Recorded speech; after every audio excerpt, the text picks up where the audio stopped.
ईर्ष्या करने वाले व्यक्ति की, जो ईर्ष्या करता है ईर्ष्यालु स्वभाव का है, उसका सबसे बड़ा शत्रु क्या है? जो ईर्ष्या रखता है उसका सबसे बड़ा शत्रु उसकी ईर्ष्या ही है। दूसरे के धन संपत्ति को देखकर मन में ईर्ष्या का भाव रखने वाला व्यक्ति कमजोर भी हो जाता है, दुर्बल हो जाता है। सबकी उन्नति में अपनी उन्नति जानकर, सबकी उन्नति में अपना उन्नति जानकर किसी से ईर्ष्या नहीं करनी चाहिए, किसी से भी नहीं करनी चाहिए।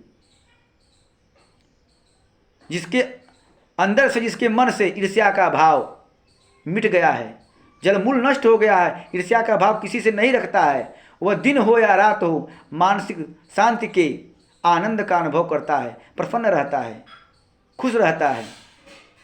भगवान ने जितना धन जिसको दिया है, जितना धन जिसके पास है, जिसके पास जितना धन वैभव है, उसे न संतुष्ट होकर, वह उससे खुश न होकर दूसरे के धन को देखकर, कि हमारे सामने वाला कितना गाड़ी मोटर खरीद चुका है, कितना मकान बनवा चुका है, यह देखकर जो मन में ईर्ष्या की, जलन की भावना है, उन्नति को देखकर उसे जलन कहते हैं, ईर्ष्या कहते हैं। रामधारी सिंह दिनकर, ईर्ष्या तू न गई मेरे मन से। समान विद्या वाले जो एक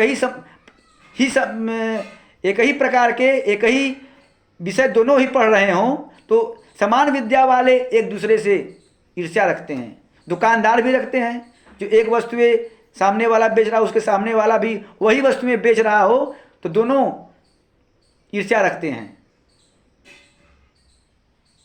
सब एक ही प्रकार के, जिसके पास ज्ञान हो, विद्वान हो, विद्यार्थी हो, दुकानदार हो, वे आपस में भी ईर्ष्या का भाव रखते हैं एक दूसरे के प्रति।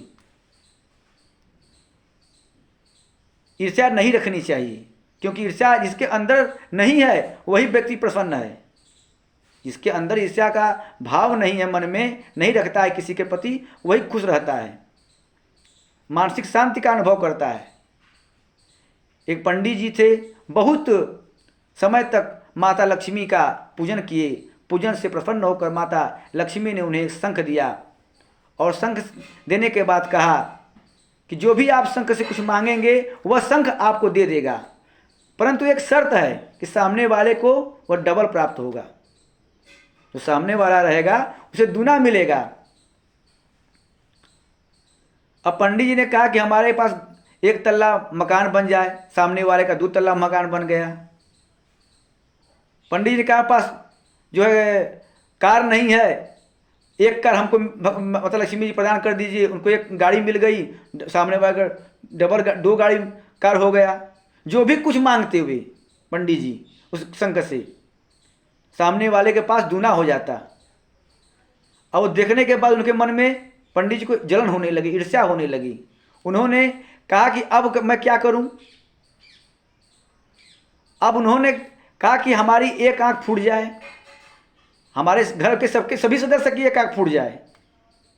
और जो सामने वाले घर का था उसकी दोनों आंखें फूट गई। फिर कहा कि हमारे सामने कुआं, हमारे घर के ठीक सामने एक कुआं हो जाए, और सामने वाले घर के सामने 2 कुआं हो गया। वे तो 1 आंख से बच कर निकल गए, अपने परिवार को भी बचा लिए, अपने भी बच गए, लेकिन सामने वाला सभी लोग कुएं में गिरकर मर गए। ये ईर्ष्या का प्रभाव है।